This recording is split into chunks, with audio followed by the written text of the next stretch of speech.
Hello बच्चों, कैसे हो आप? I hope you are all well and also you will be focusing towards your study. चलो आज फिर से हम लोग पार्ट 3 शुरू करते हैं। क्लास 10 हिस्ट्री का chapter 1, this is the part 3। और जब हम लोग स्टार्ट करेंगे तो कौन से टॉपिक्स आएंगे हम आपके सामने आ जाते हैं। जरूरी नहीं है कि हम हमेशा आपके सामने जो मेन चीज आनी चाहिए वो ये आनी चाहिए, क्या मैं पढ़ा रहा हूँ, हम जो बोल रहे हैं वो सारी चीजें आनी चाहिए। तो यहाँ पे also welcome back to my channel. which part topics we will cover? So topic covers will be first is the romantic imagination I had discussed in last class. Then comes hunger, hardship and popular revolt. Then comes the revolution of the liberals. Liberals ने क्या किया, कहाँ कहाँ revolution किया, हम लोग पढ़ चुके थे लिबरल्स के बारे में। तब यहाँ एक टॉपिक आता है जर्मनी, और यहाँ मेन बात आती है can army with the architect of a nation. और यहाँ पे हम लोग जर्मन यूनिफिकेशन पढ़ेंगे और इटली यूनिफाइड पढ़ेंगे। और अगर इससे भी अधिक टॉपिक कवर होने पाएगी तो हम उसको भी कवर करेंगे। तो देर नहीं करते हैं, why to waste the time, again start. So first part, this is 3.1, 3.2, 3.3 according to your book I am moving। जैसा आपके बुक में लिखा हुआ है वैसा हम जा रहे हैं। फर्स्ट आता है the romantic imagination as it was told and in the last class also I had written this is the cultural movement towards gaining the national unification के प्रोसेस में एक particular form of national feeling करना है। किसके through? Art के through, poetry के through, cinema के through, stories के थ्रू, डांस के थ्रू। यही रोमांटिक इमेजिनेशन था। और रोमांटिक इमेजिनेशन हम लास्ट क्लास में हम लिख भी चुके थे कि what is romantic imagination. Then यहाँ पे आते हैं हम लोग की एक नाम भी बताए थे, जर्मन फिलोसफर थे जिनका नाम था Johann Gottfried Herder. He used to say कि the culture comes from not the kings and the aristocrats, this comes from the common people are called the das Volk। 1 marks question, when the class will be ended, after the class I will give you some questions also। हम आप लोगों को सिर्फ पढ़ा नहीं रहे हैं, बहुत सारे क्वेश्चन देंगे बोर्ड एग्जामिनेशन के पॉइंट ऑफ व्यू से। बीच में भी जो आती जाएगी बातें हम बताते जाएंगे कि क्या क्या इसमें करना है, कौन से इंपॉर्टेंट क्वेश्चन है सारे। आगे का एक बार टेस्ट भी रखा जाएगा आप लोगों का, कुछ क्वेश्चंस का एमसीक्यू भी दिया जाएगा, पूरा पैटर्न बताया जाएगा। तो चलो पहले फिर से रोमांटिक इमेजिनेशन में जाते हैं हम लोग। और उन्होंने 2 बातें बोली थी, एक तो दास बोल्क, छोटे छोटे अक्षरों में हम मतलब एक दास बोल्क means it is called the common people, and one more thing he discussed about वोल्क्सजिस्ट। This is called the true spirit of the nation. Das Volk is the common people.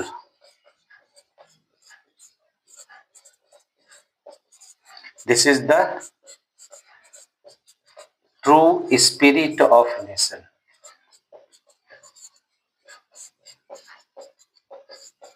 हम तभी आएंगे यहाँ बोर्ड के सामने जब बहुत आवश्यकता होगी, अदरवाइज आप लोग का मटेरियल आते रहना चाहिए। अब यहाँ पे आते हैं कि क्या एक इसी बीच में एक कहानी होती है, पोलैंड की कहानी। पोलैंड जो आज पोलैंड एक इंडिपेंडेंट कंट्री है, Poland was the part of Russia, Russian domination was there. Russia is today also powerful, at that time also it was powerful during the 1848। और रशियन ने वहां क्या किया, वहां पे रशियन लैंग्वेज को इम्पोज कर दिया। ये रशियन लैंग्वेज इम्पोज करना क्या होता है? इम्पोज करना मतलब होता है थोप देना, मतलब एक तरीके का नेशनल लैंग्वेज बना देना, एक तरीके का उसका ये ऑफिशियल लैंग्वेज बना देना। अगेंस्ट दैट यही पे आती है बात भाषा की। देखो लैंग्वेज यहाँ पे काम कर रहा है नेशनल फीलिंग जगाने में हमारे। जैसे आज कह दिया जाए कि हम लोग हिंदी को हटा देते हैं, तमिल को रख देते हैं, तो सारे मन के लोगों के मन में एक रिवॉल्यूशन का भाव आ जाए। यहाँ पे भी हो गया। और इसका अपोज करने वाले कौन थे? ये लोग थे church members.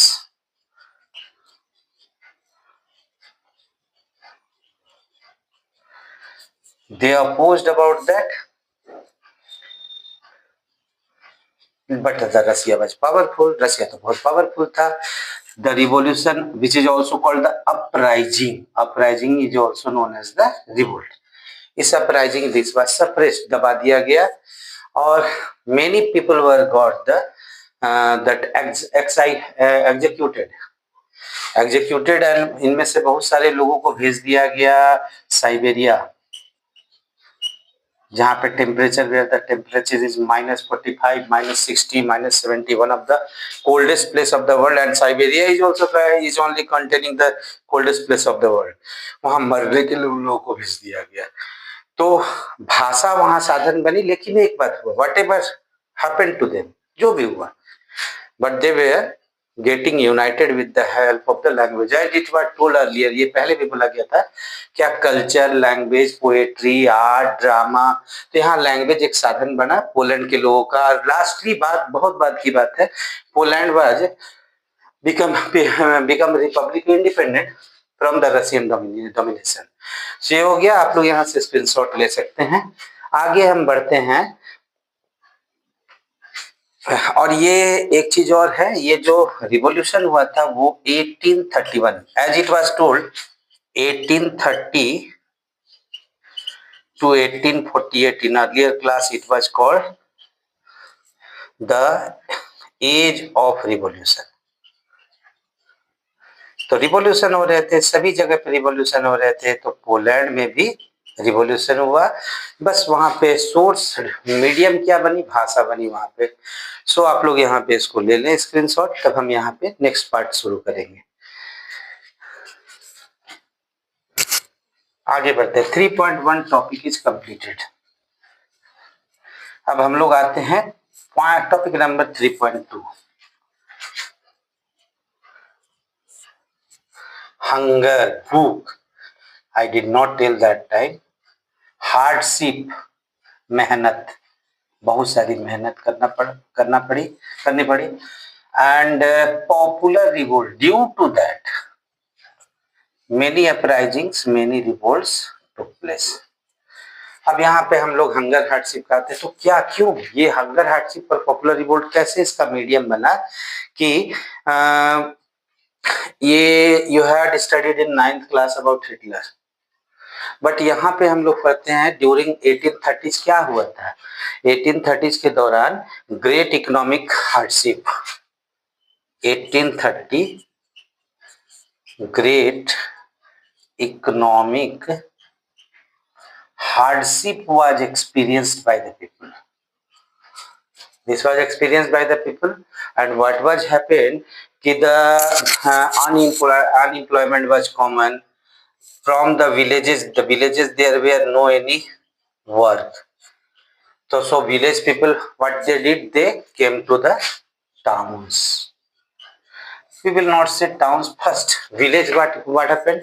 The village was there कि unemployment problem was there. Again writing back, due to that economic hardship the unemployment was prevalent.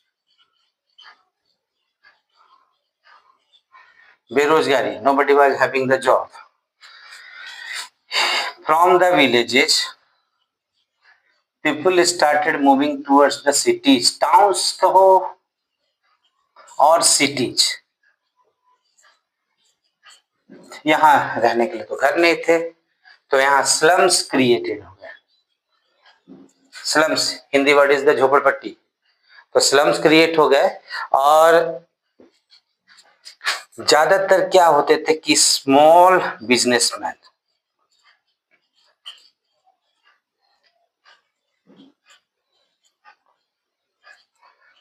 Were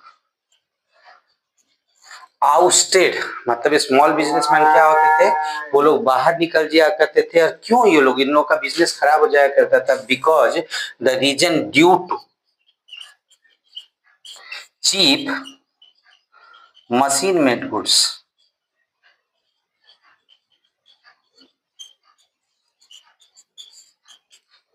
imported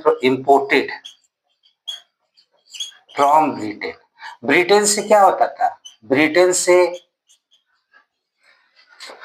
goods आ जाती थी, जो कि गुड्स बनती थी मशीनों पर, मशीनों पे बने हुए गुड्स सस्ते हुआ करते थे। हमारा इंडिया का भी इंडस्ट्री बर्बाद हुआ था।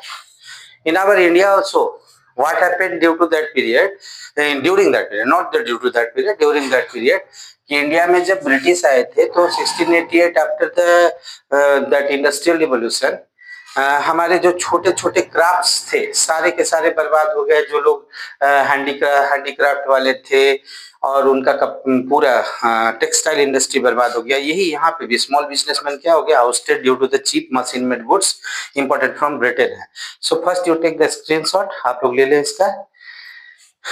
इसी में हम आगे बढ़ेंगे। इतने पार्ट को यहाँ से हम हटा देते हैं। I am removing this parts. 3.2 is only continued. देखा हमने कि अनएम्प्लॉयमेंट कॉमन था, विलेजेस से लोग चले आए रोजगार के लिए शहरों में, शहरों में आकर के स्लम्स क्रिएटेड हो गए, और वो झोपड़पट्टी जहाँ पे भी होगी तो वहां पे क्रिएट हो जाएगा प्रॉब्लम। तो क्या हो गया इसी दौरान, क्या हुआ, ये तो एक पॉइंट हुआ। During this period the rise in the price of the bread, ये तो बेसिक नेसेसिटी है, rise in the price of bread. Why? Bread की कीमत क्यों बढ़ेगी? ड्यू टू बैड हार्वेस्ट, फसल अच्छी नहीं हुई, the crops were not grown in, harvest खराब हुआ, due to many reasons like the famine like condition was there. और ये क्या हो गया, इससे अब जब प्राइस बढ़ेगी, लिव द कंट्री पुअर, मतलब लोग पुअर होते चले गए। और इसका नतीजा क्या निकलता है, what is the, I think ये इसको हटा देना चाहिए, या आप लोगों ने ले लिया होगा। पॉइंट वाइज है, इसके बाद उसका पॉइंट है।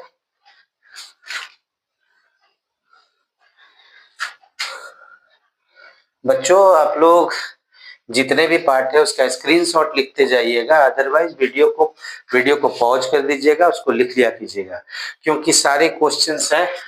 क्वेश्चन यहाँ पे आएगा, what was the result of the hunger hardship. Hunger and hardship resulted in the popular revolt, यही हंगर हार्डशिप पॉपुलर रिवोल्ट का कारण बना। और इसकी वजह से अब यहाँ पे आ जाते हैं, ये इसी में आगे बढ़ते हुए हम लोग आते हैं 1848 का समय आता है। क्या था पीरियड 1832 1848? 1838 का पीरियड था कि इस कंडीशन के वजह से फ्रांस का एक सिटी है Paris, this city was in a condition of turmoil.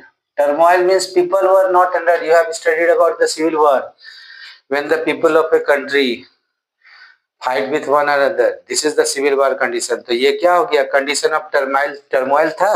और यू हैड स्टडीड कि जब लास्ट हम लोग पढ़े थे कि 1815 the agreement of the Vienna Congress was there, उसमें क्या किया गया था, Bourbon dynasty king was removed from the post and the 1830 the name of the king, new king Louis Philippe was made the king, because the condition was not under the control। तो so Louis Philippe ran away, एक word आप लोगों की book में है, ran away की जगह पे एब्डिकेटेड, वहां से भाग गया। जब वहां लुइस से तब कोई राजा नहीं है, कौन कंट्रोल करेगा, तो यहाँ हम लोग पढ़े थे इसके बारे में, नेशनल असेंबली टू कंट्रोल।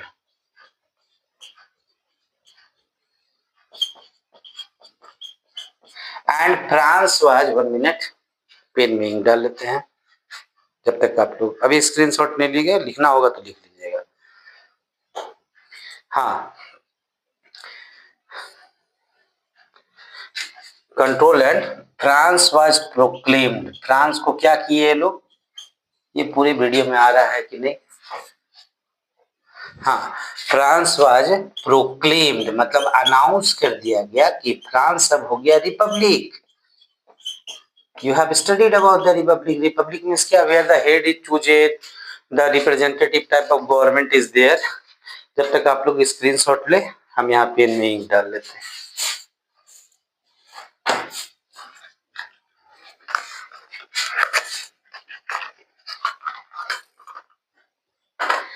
हम लोग ये भी पढ़ेंगे कि इसका रिजल्ट क्या हुआ कि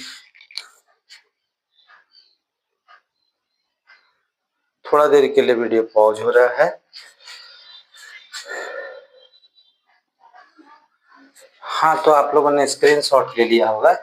तब इसका रिजल्ट क्या हुआ, जब फ्रांस प्रोक्लेम्ड हो गया रिपब्लिक, तो रिपब्लिक ने क्या किया, रिपब्लिक ने दिया सारे लोगों को वोटिंग राइट। किन लोगों को दिया, this Republic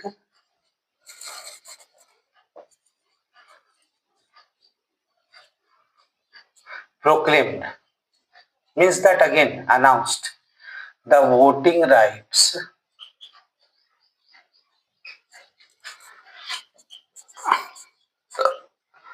to all men, सारे जितने मेन थे 21 years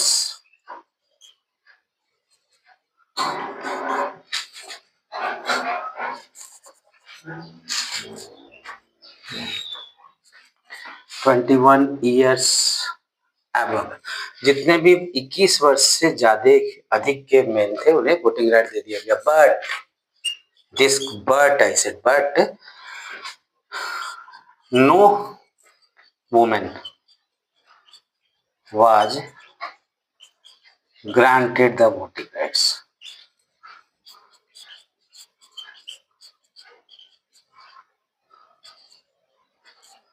मतलब अभी भी देख रहे हैं कि महिलाओं को, औरतों को अभी भी वोटिंग राइट्स नहीं मिल रहा है। इतना तो ठीक है, ये चल ही रहा था। चलते चलते एक कंडीशन और आता है इसी ड्यूरेशन में, because it was the period of the 1830 to 1845, the period of the revolt. During this period 1845 Silesia is a place. Here one revolt took place, and here the revolt was by the weavers. I will give the notes about that. Weavers against whom? These weavers against the contractors. कौन होते हैं ये weavers? कौन होते हैं weavers? जो लोग कपड़े बुनने का काम करते हैं। Why they revolted against contractor? Contractor, only the contractor, not the contractor. Why? Because he reduced the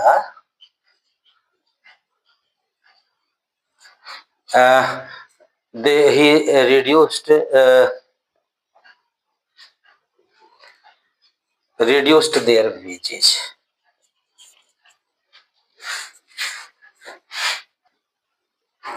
So he reduced the wages. How many workers? How many weavers? 18,000 weavers. They took part.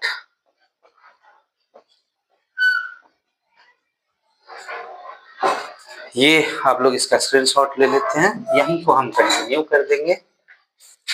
इस part तक का ठीक है। यहाँ से क्या करते हैं, सिलिसिया रिवोल्ट को फिर कंटिन्यू करते हैं। 1845 Silesia weavers revolted against contractor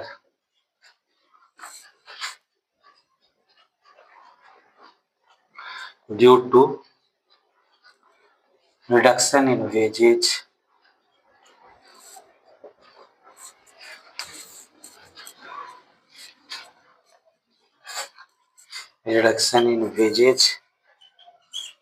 How many workers took part in this? 18,000 weavers. 18,000 weavers took part in it. Result what happens? We go again here. Contractor वहां से भाग गया, गांव छोड़ के भाग गया। Contractor fled away, वहां से भाग गया। He took refuge. These are the points. What happened in Cilicia? He took shelter in next villages. Took not, he requested. We will say took के बजाय बोलते हैं he requested shelter in next village.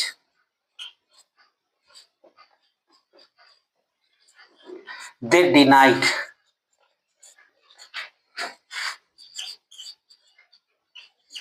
His shelter, his shelter over there, वहां पे वो shelter को denied कर दिए.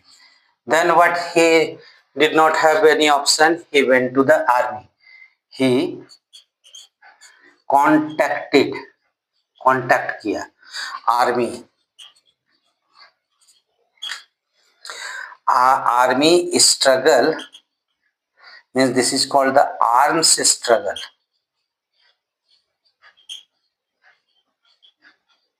Eleven weavers died. What we are seeing, हम लोग देख रहे हैं the revolt and revolt, only the revolts are taking place. You can take the screenshot. सिर्फ हर जगह पे देखने को आ रहा है, जहां देखो वहां रिवोल्ट. क्यों रिवोल्ट हो रहा है? ये सारे एक लास्ट बात में हम लिख देते हैं, सारे रिवोल्ट हो रहे थे नेशनलिज्म लाने के लिए. Nationalism means national unity, unified country. जितने भी हो रहे थे सारे कंट्रीज को यूनिफाई करने के लिए. अब यहां से हम लोग आगे बढ़ते हैं, अगला टॉपिक हम लोग कवर करेंगे. Some figures also I will tell you. Those figures you should paste in your copy, and about them what is the revolt. ये सबसे important है revolt, like figure 5 and figure 6. Important. One is about Napoleon's downfall, and many more figures यहाँ Allegany Germania figure is given, the Marian figure is given. ये सारे दिए हुए हैं. These are the MCQ figures. Figures are the constituting part of the MCQ. One number very important in the first lesson and in the second lesson also. The figures are very important. तो ये take care about that. हम आप लोगों को सिर्फ पढ़ाने के लिए ये भी बता दे रहे हैं कि बोर्ड एग्जाम के पॉइंट ऑफ व्यू से क्या क्या आएगा. अब हम लोग यहाँ आ जाते हैं. ये तो हो गया 3.3 आ जाता है. According to your book, this is 3.3. And what is this? The revolution of the liberals. सारे लोग रिवोल्यूशन कर रहे थे, लिबरल्स भी रिवोल्यूशन कर रहे थे. Liberals were also the part of the revolution. क्या कर रहे थे ये लोग? लिबरल्स लोग थे. और ये कौन कर रहे थे? याद करो आप लोग. लिबरल्स कौन हुआ करते थे? The middle class. Middle class consisting the professionals, businessman and the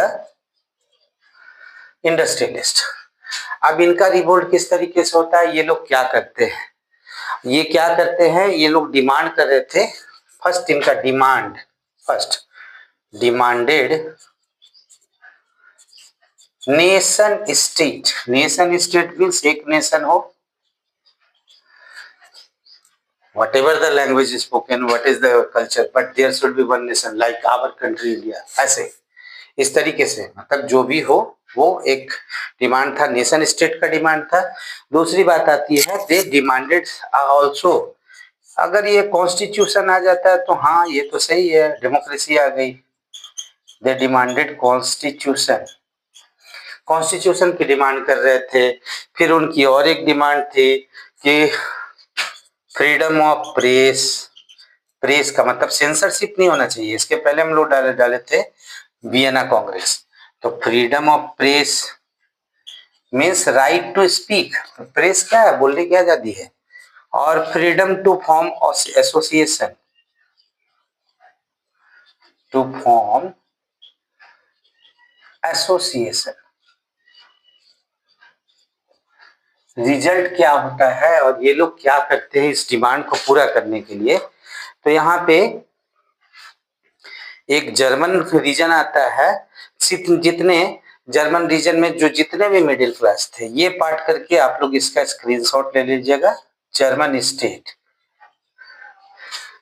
याद रखना कि जर्मनी में जर्मन स्टेट नहीं कहेंगे, इसको जर्मन रीजन करेंगे.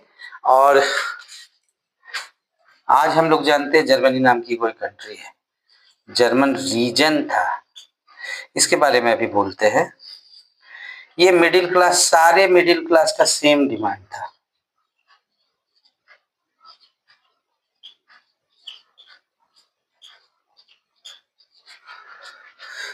आप लोग इसका स्क्रीनशॉट लेते रहे. तब तक हम बोलते रहते हैं कि जर्मनी नाम का कोई नेशन नहीं था. There was no any country name Germany. Whatever the Germany was there, this was under the control of the Prussia. Prussia के कंट्रोल में हुआ था। There were the reasons where the German language was spoken. So here one comes the person, अभी तो आएंगे liberals का आएगा 831 members आएंगे। तो यहाँ पे जर्मनी में होता क्या है कि जर्मनी में ये लोग मिलकर के एक नेशनल असेंबली प्रोक्लेम करते हैं। जर्मन ऑल ये बनाते हैं क्या, ऑल जर्मन नेशनल असेंबली। इन्होंने एक गलती भी की थी। फर्स्ट तो है जितने मिडिल क्लास थे इन्होंने मिलकर जनरल नेशनल असेंबली बनाई which had 831 members। स्क्रीनशॉट लेने के बाद हम समय छोड़ दे रहे हैं बीच में आप लोग स्क्रीनशॉट लेने के लिए, यहां से इसको हटाते हैं। जो 831, बी केयरफुल, दिस इज 831, 834 नहीं करना, because in the question also it appears 8 what is true about that. वहां पे कहीं पे लिख देगा 834 मेंबर्स, कहीं लिख देगा 832 members, but you have to remember this is 831 members.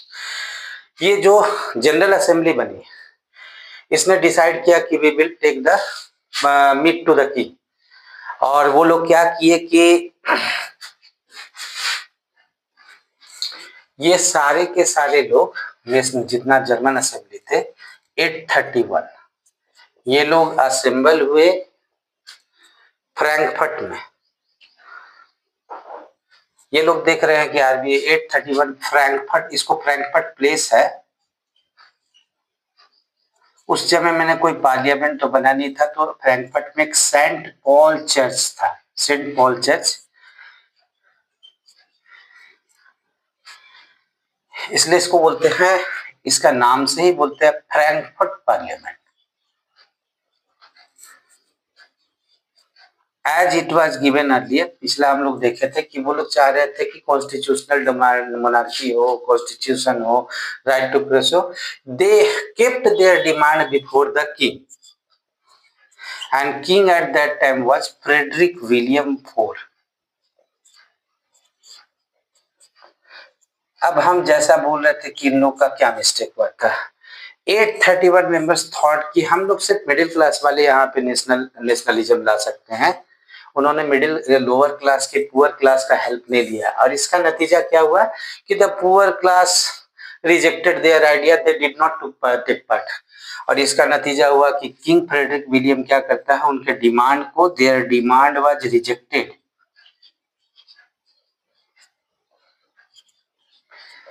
Just you can say they were thrown away from there, वहां से उन्हें भगा दिया गया, भगा तो दिया गया, लेकिन अब क्या हुआ, उस एरियाज में अभी तक मोनार्की चली आ रही थी, डेमोक्रेसी तो थी नहीं। तब ये मोनार्क्स बहुत सारा रियलाइजेशन हुआ। फर्स्ट आप लोग इसका ले ले, इसके बाद का हम ये करते हैं क्या हुआ, इसका नतीजा क्या हुआ।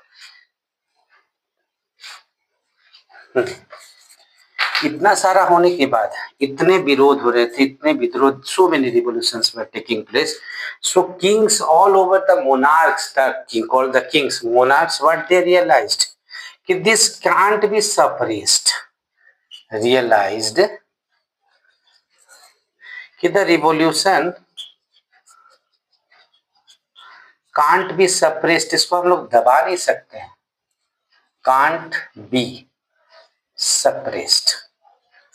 बस हम लोग इसको कुछ हम लोग ग्रांट कर सकते हैं, कुछ कमीशन हम लोग देख सकते हैं, कि कुछ कुछ बातें हम लोग मान लेंगे उनकी बातें। और ये लोग इम्पोर्टेंस दे रियलाइज्ड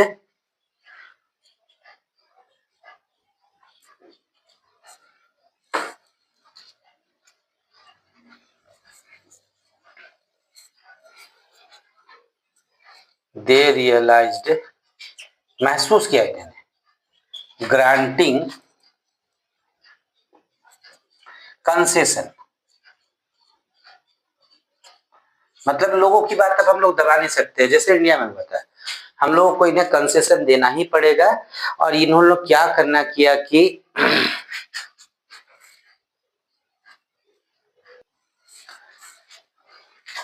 जिससे किया जा सके, क्या करें, प्रिवेंट कर सके अनरेस्ट, मतलब जो टर्मोइलिक कंडीशन था,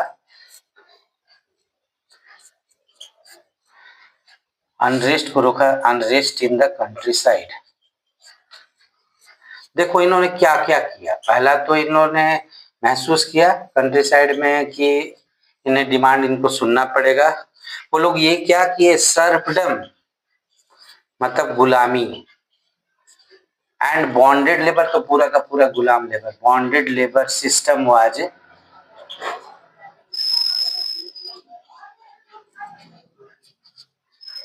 एबोलिस्ड, पूरा खत्म कर देना। मतलब अब कोई जमींदार नहीं है, कोई उसका गुलाम नहीं है, कोई उसका सर्फ नहीं है, मतलब ये एक तरह का बिगाड़ था। एबोलिस्ड फ्रॉम बोथ रसियन, मतलब रसिया के एरिया में जो था, क्योंकि रशियन क्या थे, ये लोग थे क्या बोलते हैं, कंजर्वेटिव थे, तो रशियन एरिया से भी इसको हटा दिया गया। और रशियन एंड हंगेरियन एक वर्ड आता है, इसका नाम है डोमिनियन। डोमिनियन मतलब उसका अपना राज चलता है। तो जहां जहां पे रसिया की कॉलोनी थी, जहां जहां हंगरी की कॉलोनी थी, वहां ये दोनों सिस्टम को, सर्वडम एंड बॉन्डेड लेबर को हटा दिया गया। अब उसके बाद क्या किया गया कि ये हंगेरियन तो नहीं होगा, this was Habsburg empire, you had studied about Habsburg dominion. हाँ, fourth was the Hungary, Hungary, Budapest, these are the countries.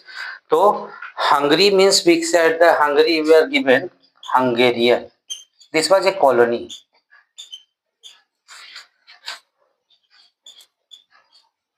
Were given the pen का ink.